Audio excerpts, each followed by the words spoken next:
Hello and welcome back to Tiny Arts TV. For today's video, I am continuing my series, I'm calling my color palette challenge, where I am taking all of the color palettes that I have amassed over the past few years and turning them into characters. And today we are continuing the series within a series of doing magical heroes and villains, and today we have a villain type character. So for today's color palette, the palette name is Witch's Cupboard, and once the color palette is revealed, you'll see why. It's very earthy, very like dark academia meets cottagecore, very like cozy, mossy colors. And since she is a villain, and of course based on the palette name, I just decided to go with a dark, cozy, earthy witch character. Pretty straightforward and to the point.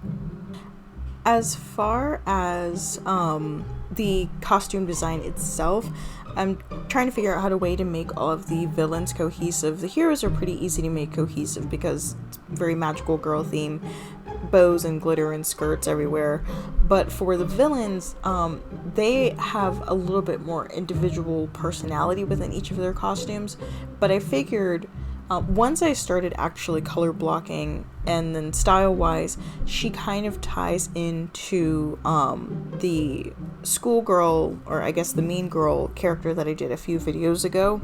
So most likely they would go to the same sort of like villain or magical academy, and so their uniforms are similar but not quite the same. But I did try to intentionally tie them in a little bit.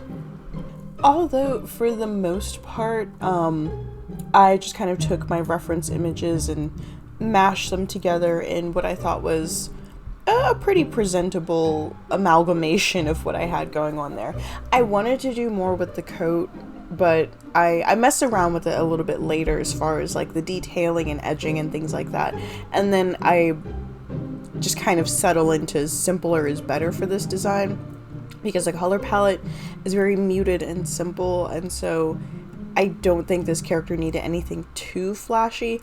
The most over the top I go with it is the details on her hat and the bottom of the coat, but that's about it. I even go through several different iterations of how to express the color palette, because I start with the crumb coat, color blocking, what I usually do, just kind of feeling out where I want the colors to lay out, and I stick with this black coat for most of my color blocking, because in my inspiration it was a black jacket with this like beautiful white detailing.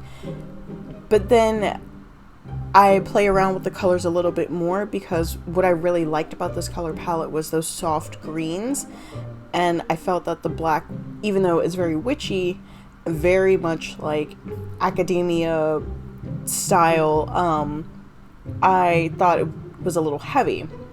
And so you can see here where I switch it up to green, and what I actually did was I had two different layers of color, and then I put the second layer on top of the first layer as kind of like a transparency to kind of blend the colors together a little more successfully.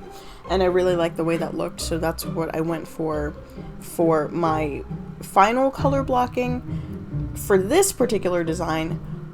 But then I played around with the colors some more after I get rid of the shading, and I put the black back in, and instead of having the coat be light green, dark green, I have it kind of a black and green combination.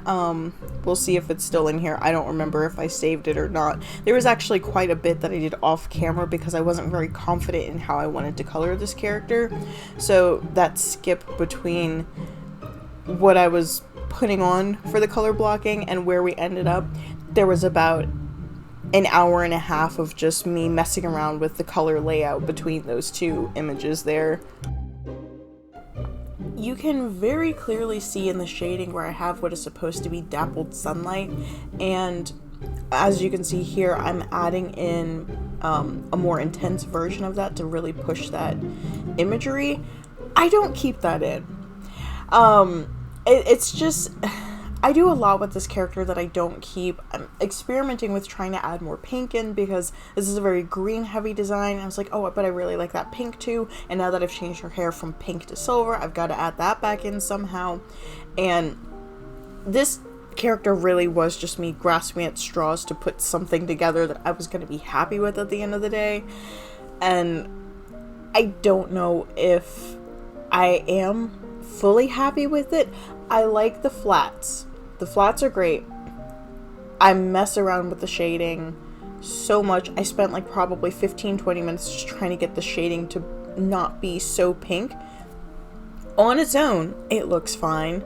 Combined with the flats, it's okay. But then when I add in all of the other softer elements, it just got too much. But that was, again, me trying to incorporate more of that pink in and trying to soften up what is supposed to be a villain character, which is maybe where I was getting like so caught up on, because she doesn't look very villainous outside of being a witch because the palette is so soft. The pose is more snarky than sinister. For the most part, I just kind of had trouble laying the colors in a way that was as cohesive as I was trying to picture it in my head. And it's okay. It's definitely not my strongest character in this series, but you know, I give it a B+ as far as execution. Now I'm just adding in all the other little details around the butterflies, and so you can kind of see where I had put in piping on the lining of the jacket instead of doing any big extensive lace sort of borders or anything like that. Again, just really editing my ideas down and just keeping things simple. I do still think I may have put too much shading on the face because I've got two different light and shadow sources. So I've got the shadow from the hat and then the dappled light from the tree that's not pictured here. And then the strongest light source, the actual sunlight, is coming in from the left side of the picture, her right side, and just trying to combine those three light sources on such a small area. You can see here where I'm kind of overworking it, trying to figure out what I need to cut out to make this more readable from a distance. Because most people, when I'm posting these images on Twitter, they're not really gonna like zoom in. For the most part, they're just gonna kind of either like scroll past or like enlarge it and go on with their day. They're not gonna see this at full like 100%. So it's got to be readable from like a 50% scale. So I spend quite a bit of time trying to edit the shading and the face down because the rest of the shading is fine. And then I play around with going back and forth about like making the shading either pink or green or blue or purple, and it gets done. That's all I can really say about this character, is that it gets done. I added a few more butterflies because the dress that was part of my inspiration that has butterflies, a gradation of like butterflies that go like from more concentrated from the bottom and kind of softens its way towards the top, and so I add those in, and this is where I end up for today's character.